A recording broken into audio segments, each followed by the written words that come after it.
Waifu. Fanya haraka mama, nani? Unataka nani mpaka kabeji ipoe tena? Unajua kabisa hii kupasha inapungua jamani. Tufanye haraka tuje tule. Nakuja mume wangu. Unakuja nini unajivuta jamani? Ndakuwa nakusubiri kwenye kila jambo. Kichwa cha familia kiko mezani. Wewe unataka mpaka kabeji ififie sasa iwe ndo tena wamekata tena umeme jamani. Katika jamani. Unaona hayo mambo? Ni wewe umejichelewesha bite. Sogea sasa tule huku. Sasa mwanangu utakulaje giza? Anauliza tena tutakulaje giza. Jamani bite, hujaimaki wewe kabeji iko mkono wangu wa kuume. Maparachichi yako huko mkono wa kushoto. Unashindwa kujua kwamba utamaduni umekaa wapi na kabeji iko wapi mkono wa miogo uko sehemu gani jamani?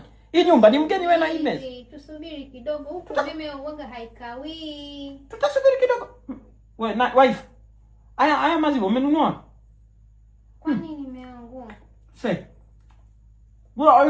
Mbona kana sehemu? Mume wangu. Umekula lotion. Sasa nimekula lotion mwe jamani wife. Ndio maana nasema mbona inatereza maziwa gani mtindi hayakogi hivi wife. Sasa ulikuwa unajirembea unachanganyia na nini hapa jamani? Ndio nimekuambia usubiri nitoe vitu. Ona sasa jamani. Alafu ni cream jamani. Ni cream hii bita. Sasa nimekula cream mimi jamani bita. Sasa mwanangu si unaona unachumvia cream jamani. Kweli? Nakwambia sasa maziwa uliyaweka huko, kwani usingeweka huku vipodozi jamani? Sasa napodoa nini tumboni? Na maana nimekuambia mwanangu tusubiri umeme. Lakini tamu. Usile sasa hiyo ni lotion. Nimeshaharibu binti. Yule wakachukua hata minyoo.